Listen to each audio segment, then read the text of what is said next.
નમસ્કાર મિત્રો, ફરી એકવાર તમારું સ્વાગત છે આપણી યુટ્યુબ ચેનલ મનોજગતમાં. તો મિત્રો, આપણે ગયા લેક્ચરમાં મનોવિજ્ઞાનના સિલેબસ વિશેની વાત કરી હતી. તમે એ વિડીયો ના જોયા હોય તો જોઈ લેજો. આજે આપણે વાત કરવાના છીએ સંશોધનની. આજથી આપણે એક ચેપ્ટર ચાલુ કરીશું, રિસર્ચ મેથોડોલોજી. તો મિત્રો, ચાલો વધુ સમય ન બગાડતા આપણે તે ચેપ્ટર તરફ આગળ વધીએ. તો ચાલો મિત્રો, આપણે સંશોધનની વિભાવના એટલે કે ડેફિનેશન ઓફ રિસર્ચ જોઈએ. તો માનવ જીવનની પ્રગતિમાં સંશોધનના મૂળ રહેલા છે. માનવ જેમ જેમ પ્રગતિ કરતો ગયો તેમ તેમ પોતાની આસપાસના વિશ્વને જાણવાની પ્રવૃત્તિ કરતો ગયો. મિત્રો, આપણે જોઈએ તો આદિમાનવના જીવનથી આજના જે આધુનિક યુગમાં માનવ સુધીની જે પ્રગતિમાં સંશોધનનો મોટો ફાળો રહ્યો છે. પ્રાચીન સમયમાં લોકો ઘણી બાબતોને વહેમ અને અંધશ્રદ્ધા અને પરંપરાગત રૂઢિઓના આધારે માનતા હતા. અર્થાત પહેલાં જે લોકો હતા એ લોકો પાસે વૈજ્ઞાનિક જ્ઞાન ઓછું હતું અને તેના કારણે ઘણી ઘટનાઓને તેઓ અંધશ્રદ્ધા સાથે જોડતા હતા.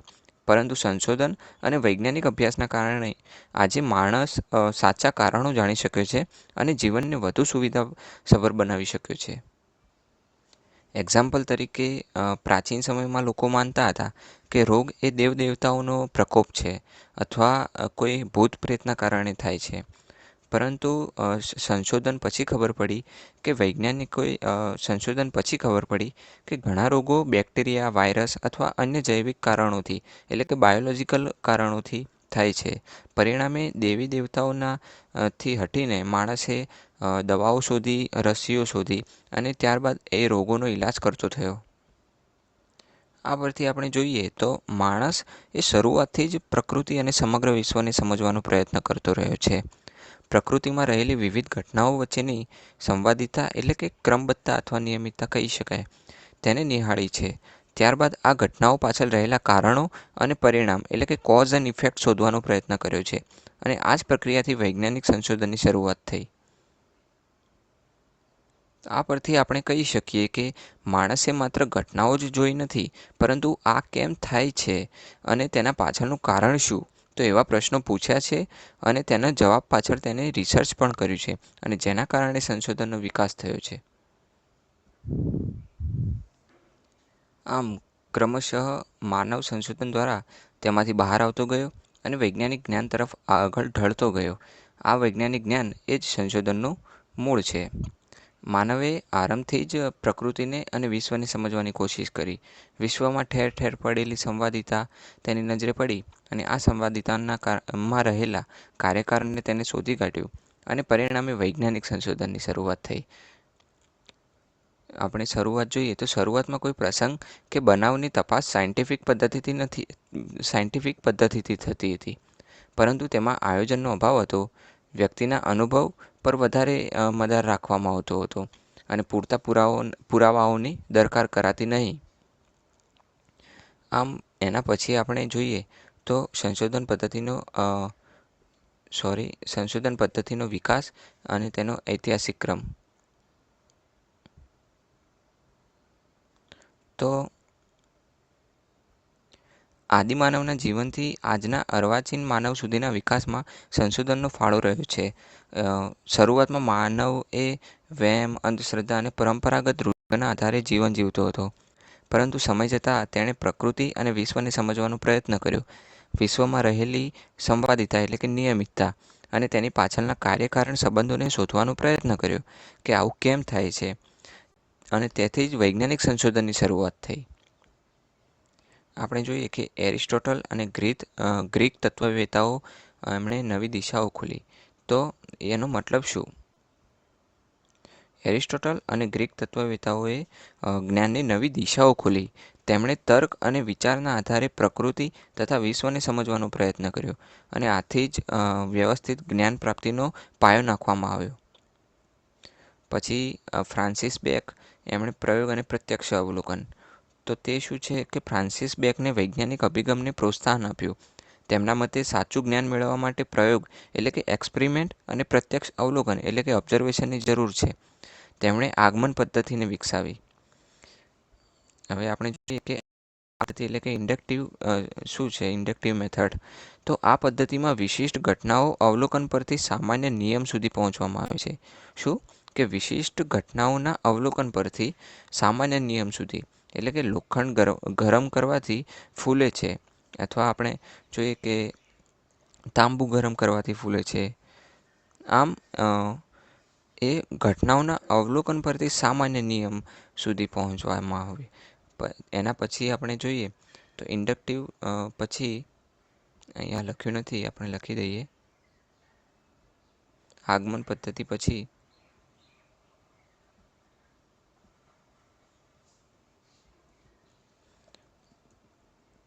નિગમન પદ્ધતિ આવે.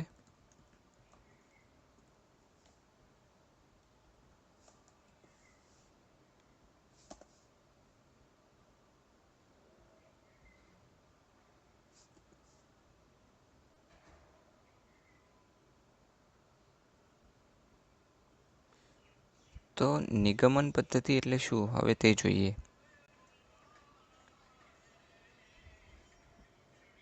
તો આ પદ્ધતિમાં સામાન્ય સિદ્ધાંતમાંથી વિશિષ્ટ નિષ્કર્ષ મેળવવામાં આવે છે. પહેલામાં આપણે જોયું કે કોઈ વિશિષ્ટ ઘટનાઓ પરથી સામાન્ય નિયમ સુધી પહોંચવામાં આવે, અને અહીં નિગમન પદ્ધતિમાં સામાન્ય સિદ્ધાંતમાંથી વિશિષ્ટ નિષ્કર્ષ મેળવવામાં આવે, એટલે કે બધા મનુષ્યો મૃત્યુશીલ છે. તો આ સામાન્ય સિદ્ધાંતમાંથી આપણે વિશિષ્ટ નિષ્કર્ષ મેળવ્યો એમ કહેવાય. અને આ આગમન પદ્ધતિ અને નિગમન પદ્ધતિ પછી આપણે અહીં લખ્યું નથી, પીપીટીમાં કટ થઈ ગયું છે, એના માટે માફી માગું છું.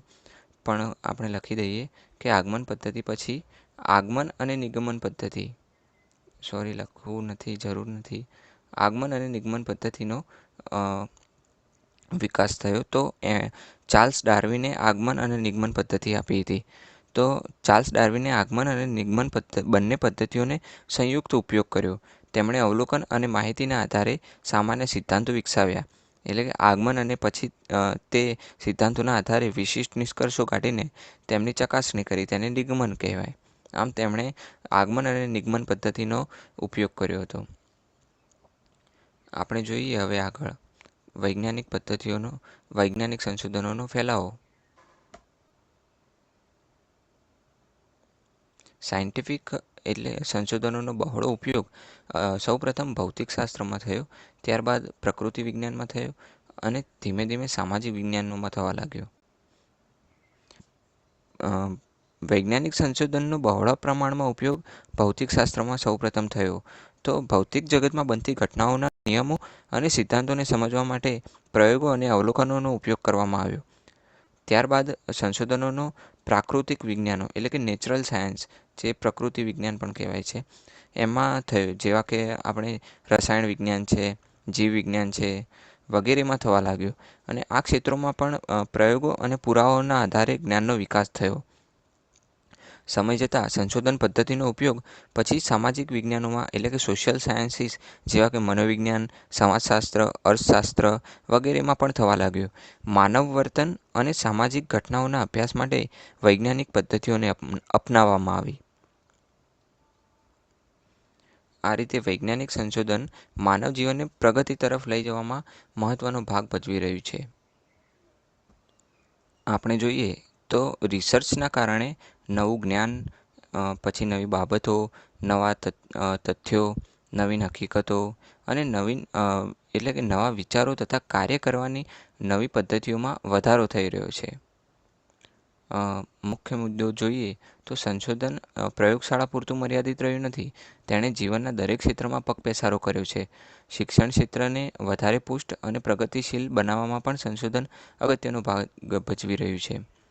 બરાબર, એટલે રિસર્ચ એકલું શિક્ષણ ક્ષેત્રમાં નહીં, પણ બધા જ ક્ષેત્રોમાં અત્યારે મોટો મહત્ત્વનો ભાગ ભજવી રહ્યું છે. આપણે એકવાર રિવિઝન કરી દઈએ તો સંશોધન ઇઝ ઇક્વલ ટુ માનવ પ્રગતિનું મૂળ. વહેમમાંથી તે વૈજ્ઞાનિક જ્ઞાન તરફ આગળ વધ્યું, પછી આગમન પદ્ધતિ નો વિકાસ થયો, નિગમન પદ્ધતિનો ઉપયોગ થવા લાગ્યો, અને આમ ધીમે ધીમે સર્વ ક્ષેત્રે તેનો ઉપયોગ થવા લાગ્યો. હવે આપણે આગળ જોઈએ તો સંશોધનનો અર્થ અને વિભાવના એ ચાલુ જ છે. Meaning and concept of research. તો સંશોધનનો શાબ્દિક અર્થ શું થાય? તો કે શોધખોળ કરવી, તપાસ કરવી, અન્વેષણ કરવું, અનુસંધાન, પછી અભ્યાસ અને ખોજ. તો આ બધા શું છે? આ શાબ્દિક અર્થો છે રિસર્ચના. કેટલાક લોકો સંશોધનને વૈજ્ઞાનિક તપાસના પર્યાય તરીકે એટલે કે તેના સમાનાર્થી તરીકે ઓળખે છે. હિન્દીમાં તેને અનુસંધાન અથવા અન્વેષણ કહી શકાય.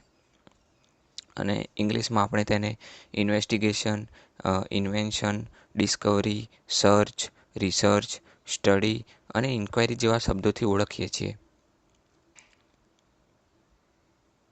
અંગ્રેજી શબ્દકોશ પ્રમાણે સંશોધન એટલે કે કેરફુલ સર્ચ ઓર ક્રિટિકલ ઇન્વેસ્ટિગેશન. કેરફુલ સર્ચ એટલે એક સારી રીતે તપાસ કરવી અને ક્રિટિકલ ઇન્વેસ્ટિગેશન કરવી, તેને સંશોધન કહેવાય છે. હવે આપણે સંશોધનનો અર્થ સમજવા માટે 3 જરૂરી જે શબ્દો છે તેને જોઈએ. તો તે શું છે? ડિસ્કવરી, ઇન્વેન્શન અને રિસર્ચ. તો આ ત્રણેય શબ્દો વચ્ચેનો આપણે તફાવત જોઈએ. તો ડિસ્કવરી, આ શબ્દનો જે અર્થ છે તે શોધ થાય છે. કોઈપણ ઉદ્દેશ્ય વિના આકસ્મિક રીતે થતી શોધને આ વિભાગમાં મૂકવામાં આવે છે. વૈજ્ઞાનિકો ડિસ્કવરીનો જે બીજો અર્થ કર્યો છે કે જેનું અસ્તિત્વ છે તેને લોકો સમક્ષ મૂકવું, જેના પરનું કવર કે આવરણ હટાવી તેને લોકોને બતાવવું, તેવો અર્થ કરી શકાય. એટલે કે તે અસ્તિત્વ તો હતું, પણ જેણે તે ગોત્યું છે તેનો કોઈ ઈરાદો ન હતો તેને ગોતવામાં, અને તે તેની જાતે શોધાઈ ગયું, તો તેને આપણે ડિસ્કવરી કહીશું. આપણે જોઈએ કે Discovery means to remove the cover of existing event or thing. એટલે કે જે પહેલાંથી જે વસ્તુ કે પરિસ્થિતિ હતી તેના પરથી આવરણ હટાવી દેવું. It does not have a problem. તે સમસ્યા નથી, ત્યાં કોઈ સમસ્યા નથી. It is an accidental search. તે આકસ્મિક રીતે શોધાઈ ગયું. Discovery is a accidental, unintentional and unexpected without any problem. આપણે સમજીએ છીએ કે એક્સિડેન્ટલ એટલે આકસ્મિક રીતે, અનઇન્ટેન્શનલ એટલે કે તેનો શોધવાનો કોઈ ઈરાદો ન હતો, અને અનએક્સપેક્ટેડ એ જ તે આપણને ખબર નથી, એક્સપેક્ટ નહોતું આપણે કે તે શોધાશે. વિથઆઉટ એની પ્રોબ્લેમ એટલે કે સમસ્યા વગર. તો તેનો મતલબ થાય છે ડિસ્કવરી. ડિસ્કવરીની વિશેષતાઓ જોઈએ તો માત્ર આકસ્મિક શોધ છે, ઉદ્દેશ્ય વિનાની શોધ, અણધારી અને અકલ્પેલી શોધ, અને કોઈ ઉદ્દેશ્ય વિના આકસ્મિક રીતે શોધાઈ જવું, તેનો અર્થ થાય ડિસ્કવરી. હવે આપણે તેનું એક્ઝામ્પલ જોઈએ તો કોલંબસે જે અમેરિકાની શોધ કરી, તો તેની પાછળ તે આકસ્મિક શોધ થઈ હતી. તે અમેરિકા શોધવાના ઉદ્દેશ્યથી ન નીકળ્યો હતો. તે ભારત આવવા નીકળ્યો હતો, અને અચાનક તેને દરિયાઈ સફરમાં અમેરિકાનો કિનારો મળી ગયો અને અમેરિકા ખંડની શોધ થઈ. ડિસ્કવરી શબ્દમાં શોધનો અર્થ આકસ્મિકપણે અણધારી રીતે કોઈ બાબતને શોધવી તેવો થાય છે. હવે આપણે આગળ જોઈએ તો ઇન્વેન્શન, બીજો શબ્દ છે ઇન્વેન્શન. ઇન્વેન્શનનો અર્થ કાયદેસરની થતી તપાસ તેવો કરવામાં આવે છે. ઇન્વેન્શન એ કોઈ વિચાર પાછળ થતી પ્રક્રિયા છે. તે વિચારને ફળીભૂત કરવા કે તે વિચારને વાસ્તવિક સ્વરૂપ આપવા માટે થતી પ્રક્રિયા છે. ડેફિનેશન જોઈએ તો invention means the thinking or search behind an idea. It is an application and zoom કરી દઈએ. Invention means the thinking or search behind an idea. It is an application an idea. Investigation is the application form of any thought or idea of a human being. It is not a planned activity, but it is only a ascertaining of an idea. આપણે જોયું ડિસ્કવરીમાં કે તેની પાછળ શોધ કરવામાં કોઈ ઉદ્દેશ્ય કે એની સમસ્યા નહોતો, પરંતુ ઇન્વેસ્ટિગેશનમાં એટલે કે ઇન્વેન્શનમાં એની પાછળ એના વિચાર હતા, અને સર્ચ બિહાઇન્ડ એન આઈડિયા, એક આઈડિયાથી ચાલતું આઈડિયાને લઈને ઇન્વેન્શન થયું. અહીં કહ્યું છે કે invention is not a planned activity but it is only ascertaining of an idea. એટલે કે એક વિચાર આવ્યો અને એ વિચાર પર પાછળ પછી જે કામ થયું તો તેને ઇન્વેન્શન કહેવાય. આવું આપણે રિસર્ચમાં અને ઇન્વેન્શનમાં થોડો કન્ફ્યુઝન થઈ શકે છે, પણ આપણે તેના આગળ ઉદાહરણ જોઈએ એટલે તે આપણને ખબર પડી જાય. આની પહેલાં આપણે ઇન્વેન્શનની વિશેષતાઓ જોઈએ. કોઈ વિચાર પાછળ થતી પ્રક્રિયા છે, બરાબર. વિચારને વાસ્તવિક સ્વરૂપ આપવાની પ્રક્રિયા છે. વિચાર આવ્યો પછી તેના પાછળ જે સર્ચ એટલે કે ઇન્વેન્શન કર્યું, એટલે એને વાસ્તવિક સ્વરૂપ આપવા માટે જે મથામણ કરી તેને ઇન્વેન્શન કહેવાય. It is not a planned activity. વિચાર એ અચાનક આવી જાય એટલે એ પ્લાન્ડ એક્ટિવિટી ના કહી શકાય. પછી માત્ર આઈડિયાની ચકાસણી એટલે કે અસર્ટેનિંગ ઓફ આઈડિયા. તો આઈડિયાની ચકાસણી કરવા પછી જે થયું તો તેને ઇન્વેન્શન કહેવાય. ઇન્વેસ્ટિગેશન થોડું ભેગું થઈ જાય છે.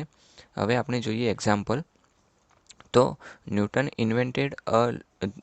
Invented the law of gravitation. તો ન્યૂટને જે ગુરુત્વાકર્ષણના નિયમની શોધ કરી, પરંતુ આ શોધ પાછળ તેનો મહત્ત્વનો વિચાર એ ઝાડ પરથી પડતું સફરજન હતું.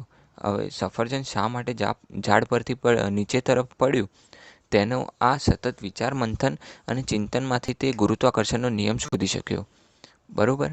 એટલે કે સફરજનનો વિચાર આવ્યો અને પછી ઇન્વેન્શન કર્યું. કોલંબસ ભારતની સફરે આવ્યો હતો, પરંતુ અકસ્માતથી તે શોધાઈ ગયું અમેરિકા, તો તેને ડિસ્કવરી કહેવાય. તો મિત્રો, હવે આપણે વાત કરીએ રિસર્ચની.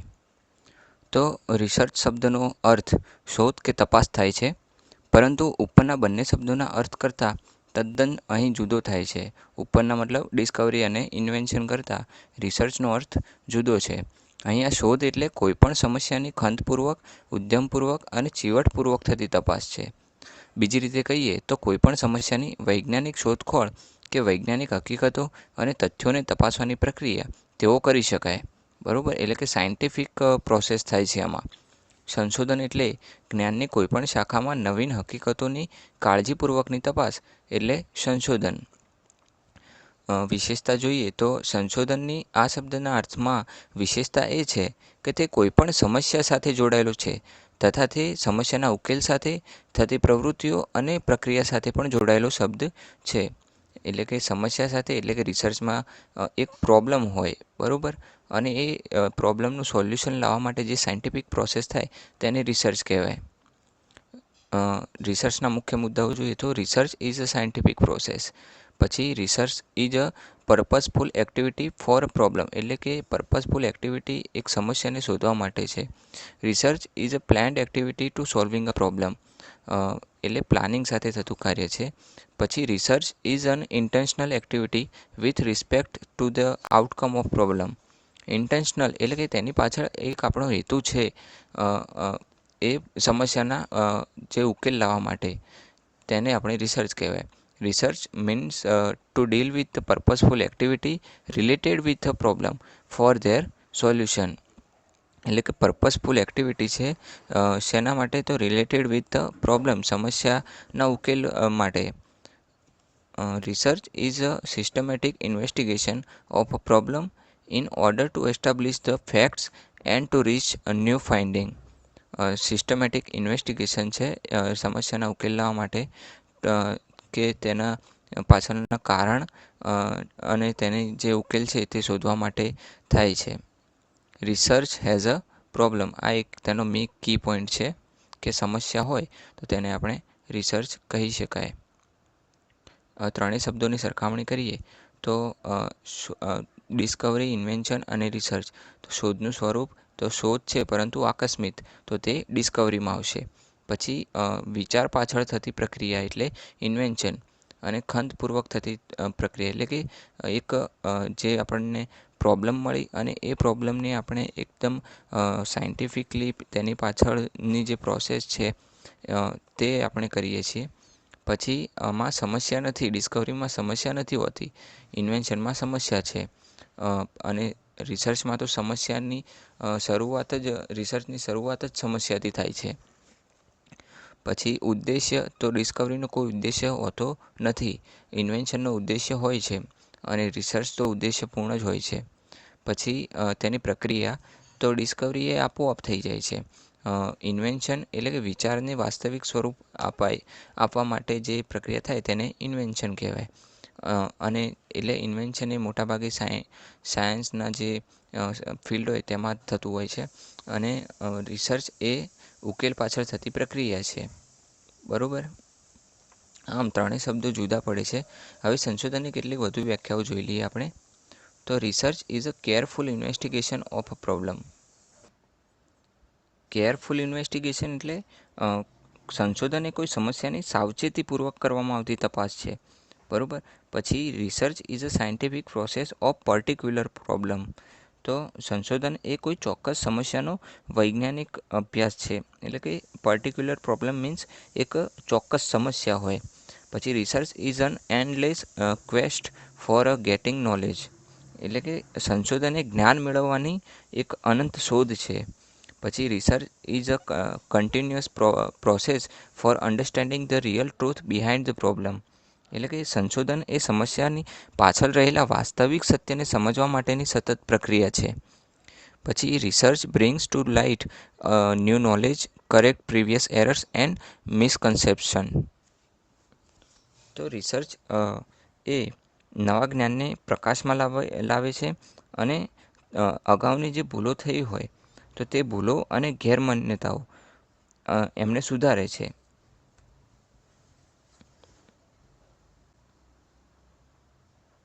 Research is a concern to be more formal, systematic, intensive process for carrying the scientific method of analysis.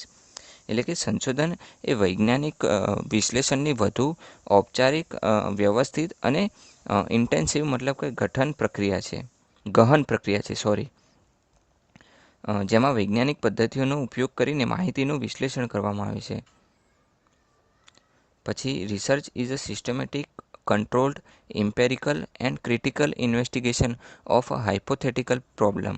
એટલે કે સંશોધન એ ઉત્કલ્પના સાથે સંબંધિત સમસ્યાની વ્યવસ્થિત, નિયંત્રિત, આનુભવિક અને વિવેચનાત્મક એટલે કે ક્રિટિકલ એ તપાસ છે. અર્થાત સંશોધનમાં તથ્યો અને અવલોકનો અને પુરાવાના આધારે સમસ્યાનો અભ્યાસ કરવામાં આવે છે. આપણે આગળ જોઈએ તો સંશોધનનો અર્થ. તો સંશોધન એ કોઈ સમસ્યાના સંદર્ભમાં હકીકતો તથા તેના અર્થોને પ્રામાણિકપણે અને બૌદ્ધિક રીતે તપાસવાની પ્રક્રિયા ગણી શકાય. બીજી રીતે કહીએ તો સંશોધન એ વૈજ્ઞાનિક પદ્ધતિ નિયમબદ્ધ રીતે કોઈપણ સમસ્યાના ઉકેલ માટે થતી પ્રક્રિયા છે જેના દ્વારા નવા જ્ઞાનનું સર્જન થતું હોય છે. પછી સંશોધન એ હેતુપૂર્ણ પ્રક્રિયા છે. સંશોધન એ સમસ્યા સાથે જોડાયેલી પ્રક્રિયા છે. તેથી જ શિક્ષણમાં આપણે જોઈએ તો શિક્ષણમાં સંશોધન માટે કહેવામાં આવ્યું છે any systematic study design to promote the development of education as a science can be considered as an educational research. એટલે કે આયોજિત અને વ્યવસ્થિત રીતે પ્રાપ્ત કરેલી માહિતીનું વિશ્લેષણ અને અર્થઘટન દ્વારા સમસ્યા ઉકેલની પ્રક્રિયા એટલે શૈક્ષણિક સંશોધન. હવે આપણે સંશોધનની વ્યાખ્યાઓ જોઈશું. Definition of research. તો પહેલી વ્યાખ્યા છે PM કુક 1979માં એમણે આપેલી વ્યાખ્યા છે. Research is N honest, exhaustive, intelligent searching for facts and their meaning and implication with reference to given problem. એટલે કે કોઈ એક સમસ્યાના સંદર્ભમાં હકીકતો અને તેના અર્થો કે તેની ઉપયોગિતા માટેની પ્રામાણિક, છંડાણપૂર્વક અને બૌદ્ધિક તપાસ એટલે સંશોધન. આપણે તેના આ વ્યાખ્યાની સમજૂતી જોઈએ તો પ્રામાણિક એટલે ઓનેસ્ટ કહેવાય, જે સંશોધનમાં પક્ષપાત વગર સત્ય અને તથ્યો એ શોધવાનો પ્રયત્ન કરવામાં આવે છે. તેથી આપણે તેને પ્રામાણિક કહી શકીએ. પછી એક્ઝોસ્ટિવ, ક્યાં ગયું? ઓનેસ્ટ અને એક્ઝોસ્ટિવ એટલે કે સંપૂર્ણ. તો સમસ્યાના તમામ પાસાઓનો વ્યાપક અને ઊંડાણપૂર્વક અભ્યાસ કરવામાં આવે છે. પછી ઇન્ટેલિજન્ટ સર્ચિંગ એટલે કે બુદ્ધિપૂર્ણ શોધ. વૈજ્ઞાનિક અને તાર્કિક રીતે માહિતી અને તથ્યોની શોધ કરવામાં આવે છે. બરોબર. પછી ફેક્ટ એન્ડ ધેર મિનિંગ, એટલે કે તથ્યો અને તેમના અર્થ. એટલે કે માત્ર તથ્યો એકત્રિત કરવા પૂરતું નથી સંશોધન, પરંતુ તેમના અર્થ અને મહત્ત્વને પણ સમજવામાં આવે છે. અને ઇમ્પ્લિકેશન એટલે પરિણામો અથવા અસર કહી શકાય. તો પ્રાપ્ત થયેલા તારણો છે, જે આપણને તારણ મળ્યું છે તેના પરિણામો અને તેમની અસરોનો પણ અભ્યાસ કરવામાં આવે છે. અને ગિવન પ્રોબ્લેમ એટલે કે આપેલી સમસ્યા, એટલે કે સમગ્ર સંશોધન કોઈ ચોક્કસ સમસ્યા અથવા પ્રશ્નના સંદર્ભમાં કરવામાં આવે છે. આમ PM કુકે જે વ્યાખ્યા આપી છે તેનો આપણે જોયું.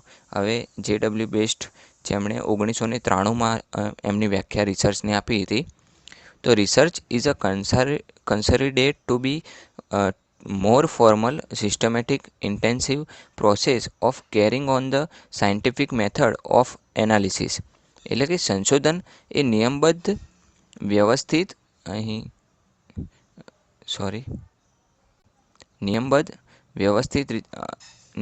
વ્યવસ્થિત રીતે વૈજ્ઞાનિક પદ્ધતિથી પૃથક્કરણ કરતી સઘન ઘનિષ્ઠ પ્રક્રિયા છે.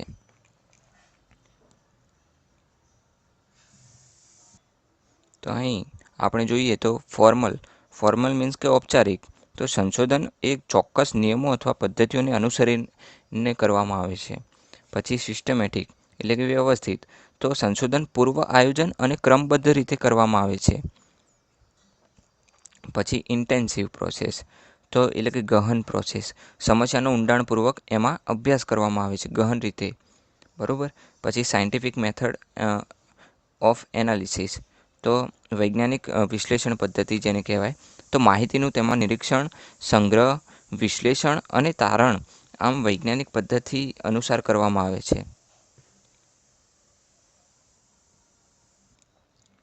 અહીં આપણે જોઈએ કે research may be defined as a systematic and objective analysis and recording of controlled observation that may lead to the development of generalization of principles or theories, resulting in a prediction and possibly ultimate control of event.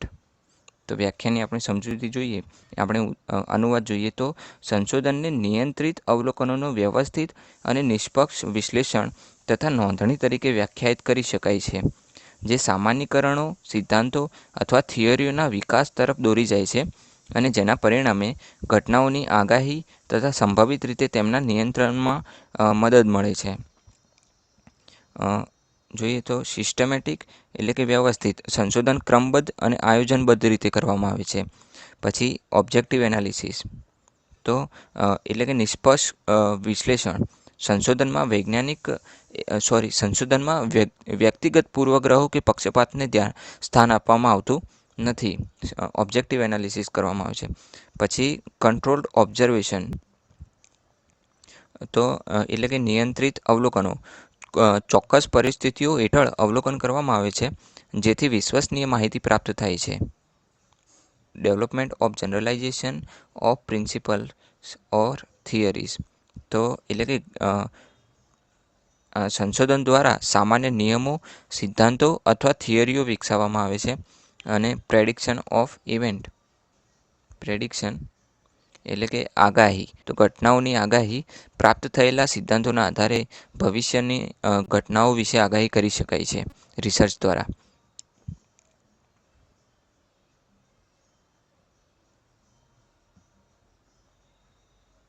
અને controlled event એટલે કે જ્ઞાનના આધારે કેટલીક ઘટનાઓને સમજવા અને નિયંત્રિત કરવામાં મદદ મળે છે.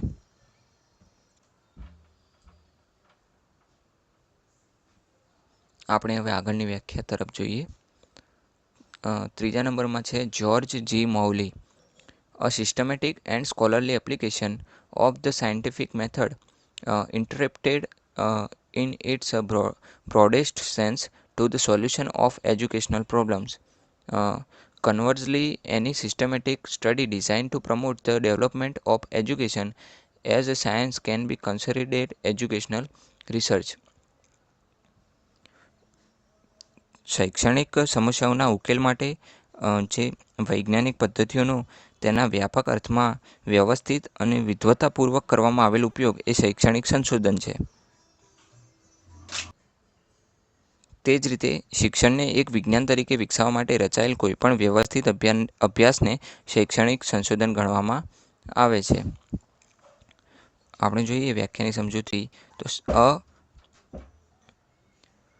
સિસ્ટમેટિક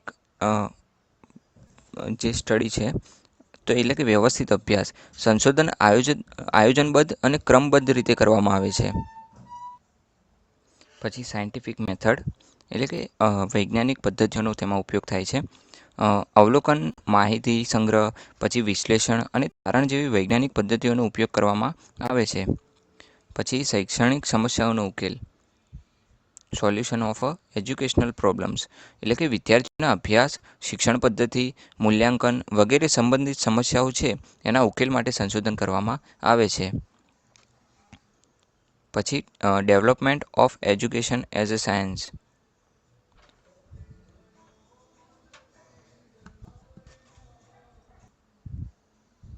એટલે કે શિક્ષણના વૈજ્ઞાનિક વિકાસ માટે જેનું સાયન્સ એટલે કે development of education as a science શિક્ષણ ક્ષેત્રમાં નવા સિદ્ધાંતો, નિયમો અને જ્ઞાનના વિકાસ માટે સંશોધન કરવામાં આવે છે. આપણે ઉદાહરણ જોઈએ તો જો કોઈ સંશોધક એ જાણવા માંગે કે ડિજિટલ શિક્ષણ વિદ્યાર્થીઓની શૈક્ષણિક સિદ્ધિ પર કેવી રીતે અસર કરે છે તો તે વૈજ્ઞાનિક પદ્ધતિ દ્વારા માહિતી એકત્રિત કરીને તેનું વિશ્લેષણ કરે છે અને આ પ્રકારનો અભ્યાસ એ શૈક્ષણિક સંશોધન કહેવાય. અહીં લખેલું છે કે આયોજિત રીતે અને વ્યવસ્થિત રીતે પ્રાપ્ત કરેલી માહિતીનું વિશ્લેષણ અને અર્થઘટન દ્વારા સમસ્યા ઉકેલવાની પ્રક્રિયા એટલે સંશોધન. જ્ઞાનનો વધારો કરવા, પ્રગતિના પંથે આગળ વધવા, માનવને તેના પર્યાવરણ સાથે વધુ અસરકારકતાથી કાર્ય પાર પાડવા અને ધ્યેયને સિદ્ધ કરવા અને સંઘર્ષોને ઉકેલવા માટે તે એક ખૂબ જ અગત્યનું ઉપકરણ છે. હવે આપણે આગળની વ્યાખ્યા જોઈએ તો F.N. કર્લિંગર દ્વારા 1996માં આપવામાં આવી હતી સંશોધનની વ્યાખ્યા. Scientific research is a systematic, controlled, empirical and critical investigation of a hypothetical proposition about the presumed relations among natural phenomena. એટલે કે પ્રાકૃતિક ઘટનાઓ અંતર્ગત પ્રવર્તતા સંબંધો અંગેની ઉત્કલ્પનાત્મક પૂર્વધારણાઓની ચકાસણી માટેનું વ્યવસ્થિત, નિયંત્રિત, અનુભવજન્ય અને વિવેચનાત્મક કાર્ય એટલે સંશોધન. અહીં સિસ્ટમેટિક આપણે આગળ પણ જોયું છે કે scientific research is a systematic એટલે કે વ્યવસ્થિત સંશોધન પૂર્વ આયોજન અને ચોક્કસ ક્રમ અનુસાર કરવામાં આવે છે. બરાબર. પછી કંટ્રોલ્ડ એટલે કે નિયંત્રિત તો સંશોધન દરમિયાન બાહ્ય પરિબળોને શક્ય તેટલા નિયંત્રિત રાખવામાં આવે છે જેથી પરિણામો વિશ્વસનીય બને. ઇમ્પેરિકલ એટલે કે આનુભવિક સંશોધન એ તથ્યો, અવલોકન અને અનુભવ આધારિત પુરાવો પર એ આધારિત હોય છે. પછી ક્રિટિકલ એટલે કે વિવેચનાત્મક માહિતીનું તર્કસંગત અને નિષ્પક્ષ રીતે મૂલ્યાંકન કરવામાં આવે છે. પછી હાઇપોથેટિકલ પ્રોપોઝિશન એટલે સંશોધનની શરૂઆત કોઈ ધારણા અથવા ઉત્કલ્પનાથી થાય છે એટલે કે હાઇપોથિસિસથી થાય છે. તેની ચકાસણી કરવામાં આવે છે તેને હાઇપોથેટિકલ પ્રપોશન્સ કહીશું. પછી રિલેશન્સ અમોંગ નેચરલ ફિનોમિના તો સંશોધનનો હેતુ વિવિધ ઘટનાઓ વચ્ચેના કાર્ય-કારણ સંબંધ એટલે કે કાર્ય અને પરિણામ સંબંધોને સમજવાનો હોય છે. કાર્ય-કારણ નહીં, કાર્ય અને પરિણામ. આમ ફાઇનલ આપણે જોઈએ તો સંશોધન એ વૈજ્ઞાનિક રીતે સમસ્યાનો ઉકેલ રજૂ કરવા માટેનું એક આયોજનપૂર્વકનું માળખું છે. Research is a scientific study designed to promote the solution of problem in a scientific manners. તો મિત્રો આજે આપણે રિસર્ચનું જે ડેફિનેશન એન્ડ એના મિનિંગ વિશે આપણે જોયું. સંશોધનની વ્યાખ્યાઓ આપણે જોઈ અને સંશોધનનો જે મિનિંગ હતો તેનો અર્થ તે આપણે જોયો. હવે આગળના લેક્ચરમાં આપણે સંશોધન વિશે આગળ જે સિલેબસ પ્રમાણે જોઈશું કે તેમાં કેવા કેવા મુદ્દાઓ આવે છે. મિત્રો, આજે આપણે અહીં સુધી જ રાખીશું અને ચેનલને તમે સબસ્ક્રાઈબ ના કરી હોય તો કરી દેજો અને લાઈક પણ કરી દેજો અને તમારા મિત્રો જે જીસેટની તૈયારી કરતા હોય તેમને સાથે શેર પણ કરી દેજો. Thank you.